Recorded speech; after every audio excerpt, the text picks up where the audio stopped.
The folks over at Shuffle liked our little podcast experiment last week, so much so that they went ahead and ordered up an ad. This is that. This is me telling you to listen to today's episode inside the Shuffle app. You can download it from the App Store. And then in real time, you can comment, leave gifts, start debates with other listeners about today's show. Mutant Podcast Army assemble. Listen to today's episode in Shuffle.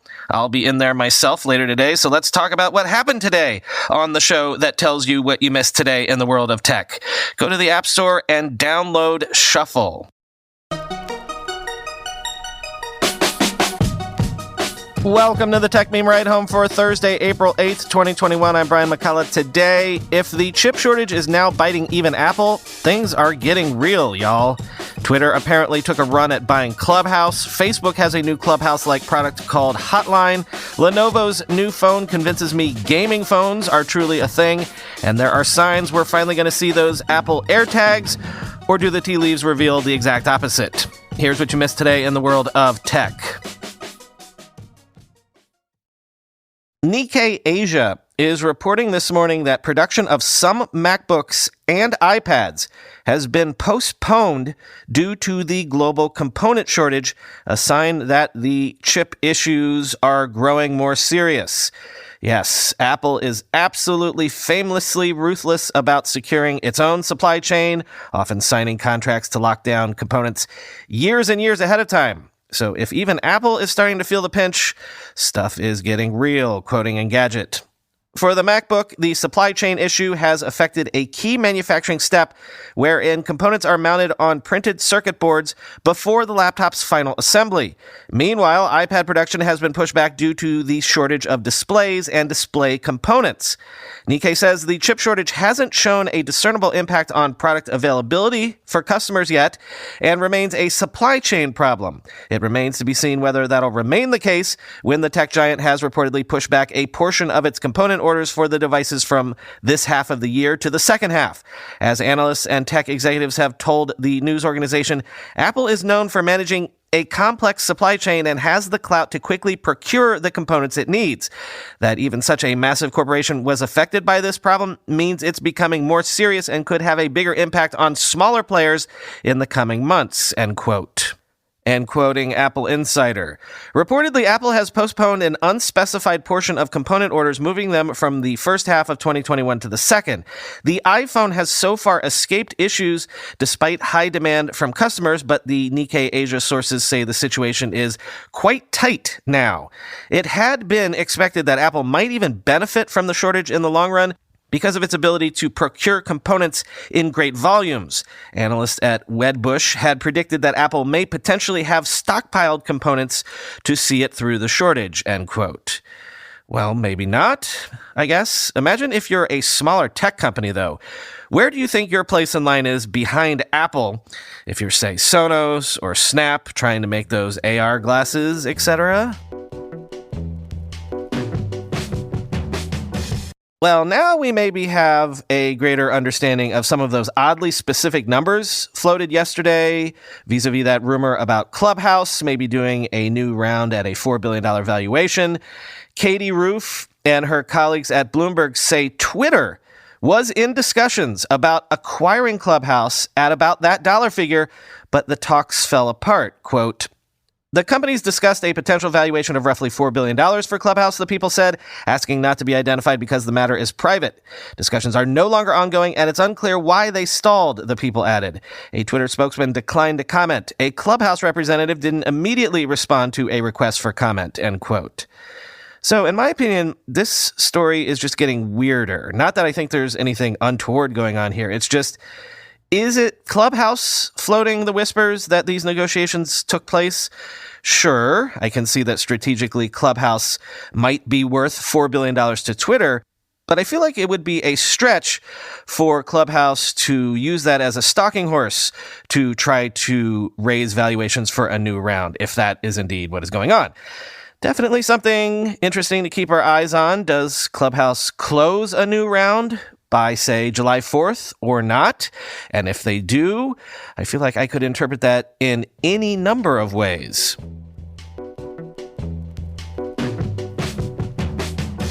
And continuing our narrative tour today, Facebook's internal research and development group, the NPE team, has launched a public beta for something called Hotline, a web-based app that lets creators live stream video or audio and then have those events recorded automatically. Quoting TechCrunch.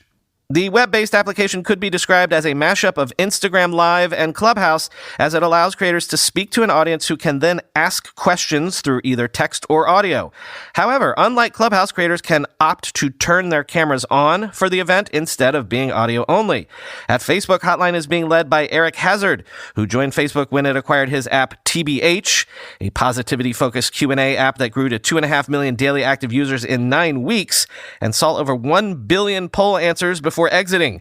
With Hotline, Hazard is once again developing a product in the Q&A space. But this time, the new app is taking inspiration from an up-and-coming social network, Clubhouse. In fact, Hotline's user interface will look familiar to anyone who's already used Clubhouse, Twitter Spaces, or any of the other audio-only social networks when it's viewed on mobile. At the top on mobile or to the left side on desktop, there's a speaker section where the event host is featured in a round profile icon or live video stream. Below, or to the side on desktop, are the event's listeners. But there are also several differences between Hotline and existing apps like Clubhouse. For starters, the app today has users sign in with Twitter, then verify their identity via SMS. The listeners section, for example, is divided up between those who are just watching the event, as represented by their profile icons, or those who are asking questions. At the top of this section, you're presented with the lists of questions that users have asked, which others can upvote or downvote accordingly. The creator can then look to this section to find out which questions to answer next and can pull listeners onto the stage area with them for a conversation. At present, users can type in their questions, then join the host on stage when it's their turn. Currently, guests are represented by their profile icon and are audio only when on stage, but in the settings, there's an option for listeners to toggle on video that's not yet functional for today's test. As the questions are asked, users can react with emoji, including clapping hands, fire, heart, laughter, surprise, and thumbs up, end quote. And as I said, the events are recorded automatically. The host gets 2 recordings sent to them of the event in MP3 and MP4 format to immediately post to, say, Facebook or YouTube or TikTok or, a podcast. Anyone can join the beta right now for free, and there's currently no limit on audience size for the events. Pencil this one in. Google has announced I.O. It's going to run May 18th to May 20th with registration opening, I believe, today. Maybe it's already open. But it will remain a virtual event at least this one more time. Quoting 9to5 Google. Google I.O. 2021 will feature consumer and developer keynotes focused on company and product news, followed by technical sessions for product announcements and how to adopt new features. These will be scheduled throughout the 3-day event and available on demand. The full lineup will be made available in late April. Users will have to register for workshops that are instructor-led and feature Q&A, while Ask Me Anything sessions will be an opportunity to ask Google product experts questions. Meetups, quote, casual, open, facilitated forums hosted by Google that enable attendees to connect with each other, end quote, will also require registration and reservation, end quote.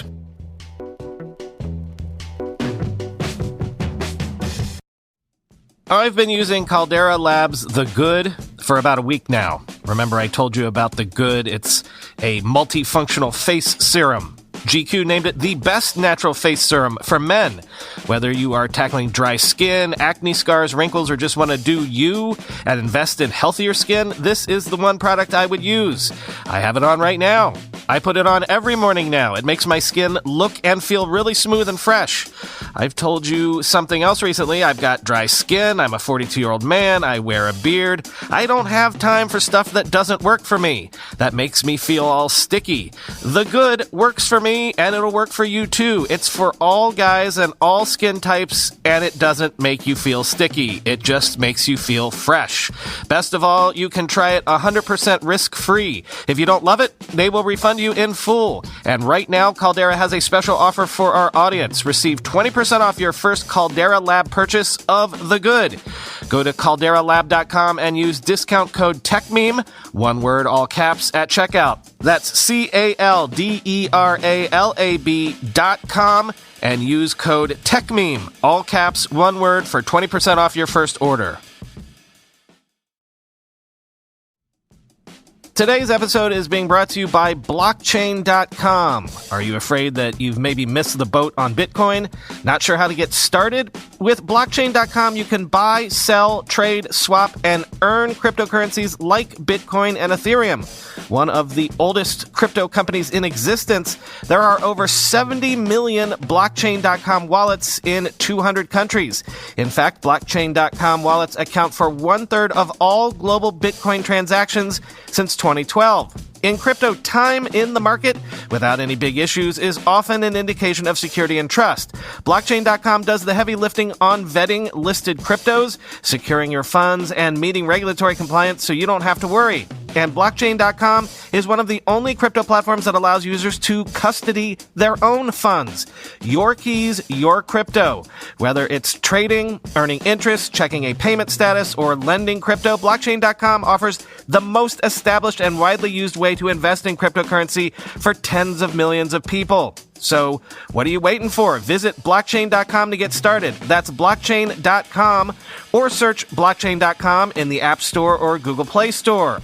Bitcoin may have hit recent all-time highs, but it's not too late to be early. Blockchain.com. As I've said a million times, I don't know that I'll ever end up getting a foldable phone, and I never wanted to actually buy one of those weird LG phone experiments, but I appreciate anyone who does experimentation in phones. I like phones to be weird, because even if I never get the weird phone itself, I'm always hoping some of the innovations eventually filter down to the mainstream, and then I'll get them someday in my boring old slab of glass. So I salute Lenovo's new 6.92-inch Legion Phone Duel 2, which has two 2,750 milliamp hour batteries, two USB-C ports, and get this, two cooling fans. Yes, I said cooling fans. Also a pop-up camera, a Snapdragon 888, up to 18 gigabytes of RAM, all for €999. This is a gaming phone. It's weird, which makes it cool, quoting The Verge.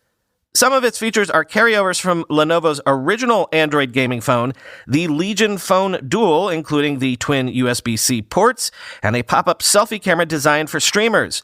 Like the original Duel, Lenovo also maintained the unusual choice of centering the phone's other two cameras around back, but now that raised camera bump houses a prominent intake fan and a hidden exhaust fan, each with their own vents.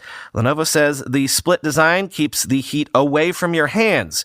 Those fans, alongside a vapor chamber, help the Duel 2 funnel cool air to and from the new Snapdragon 888 processor, up to 18 gigabytes of LPDDR5 RAM, and up to 512 gigabytes of UFS 3.1 storage. It runs on Lenovo's ZUI, or ZUI 12.5, which the company says is based on Android 11.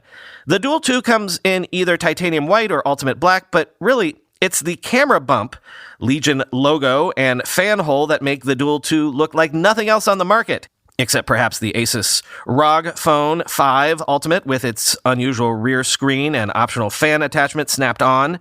Lenovo doesn't mention in its announcement whether the Duel 2's colorful back design is lit with a customizable light, but even without the glow, it seems ready to take up space on someone's desk alongside an RGB-lit gaming PC. The Duel's two USB-C ports, one on the long side of the phone and one on the bottom, can be used for 90-watt fast charging if you buy an optional adapter, and Lenovo claims using them simultaneously can fill the phone's two separate 2750 mAh batteries in 30 minutes. Using two cables to charge a phone at once is sort of a funny image, but those kinds of considerations go out the window when you buy a Legion Phone Duel 2. Lenovo says a full charge should give you up to 8 hours of intermittent gameplay.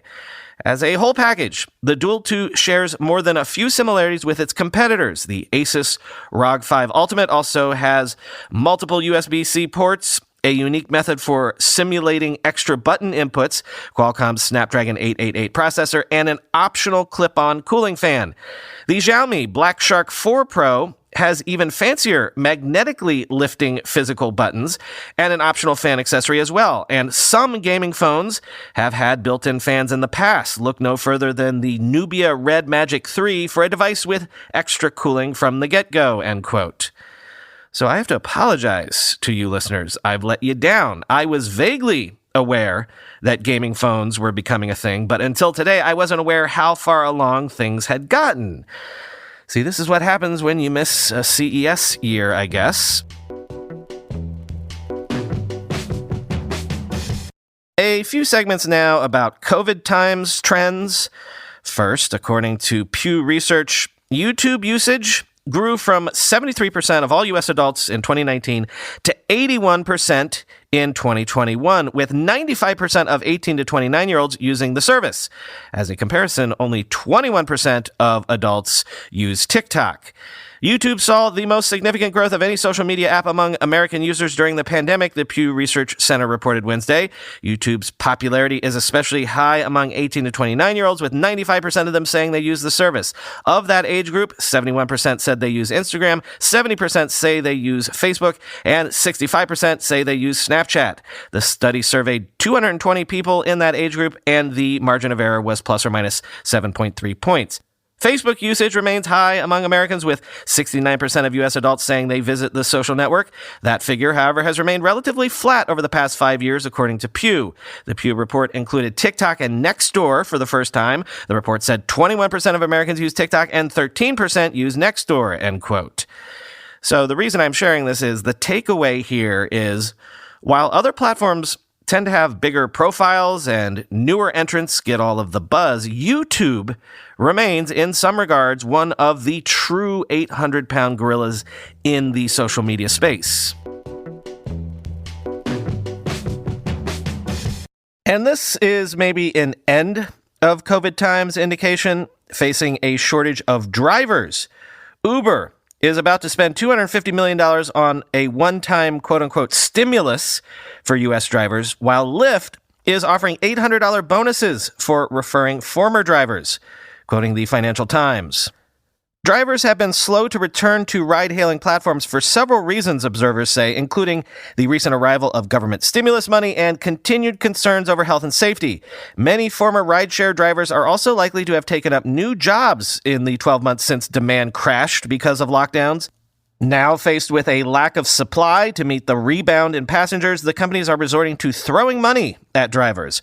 According to data from Apptopia, the number of U.S.-based drivers logging on to Uber on a daily basis in the first 3 months of this year was down by about 40% on the same period in 2020, with Lyft enduring similar difficulties. The problems come as spending begins to return, having plummeted just over a year ago as the reality of coronavirus set in. Researchers at Edison Trends noted, quote, as of the week of March 29th, Uber had regained 53% of the ground lost in the big drop of spring 2020. Lyft had regained 51%, end quote. The imbalance has meant users who had become accustomed to rides appearing within just a few minutes have had to deal with much longer waits. Severe shortages have been reported in Las Vegas, Cleveland, Boston, Chicago, Kansas City, and many more locations. One customer in Minneapolis wondered if drivers had gone on strike. Others noted that fares had significantly increased as surge pricing kicked in, end quote. Finally today, a decent indicator that we might finally see those long-rumored Apple tiles, maybe at this year's WWDC. Apple has unveiled a revamped Find My program with support for third-party devices, and says devices from Belkin, Chipolo, and Van Moof will be first to work with it, quoting MacRumors. Apple has a strict set of rules for devices that are part of the Find My Network accessory program, and all third-party products must adhere to all of the privacy protections of the Find My Network. Participating Find My products will be available to be found in the Items tab and will have a Works with Apple Find My badge. You will be able to see Find My accessories in the Find My app under the Items tab, where they can be tracked like Apple products. Third-party accessories can be added to the Find My app on devices running iOS 14.3 and later, or macOS Big Sur 11.1 and later. Find My accessories will be available to be tracked on a map, and there will be an option to play a sound to locate a lost device. Items can be put into a lost mode, which locks them to an Apple ID and prevents another person from pairing to them. Items can be associated with a phone number and message in case someone finds it, and users can get notifications when an item's location becomes available, end quote.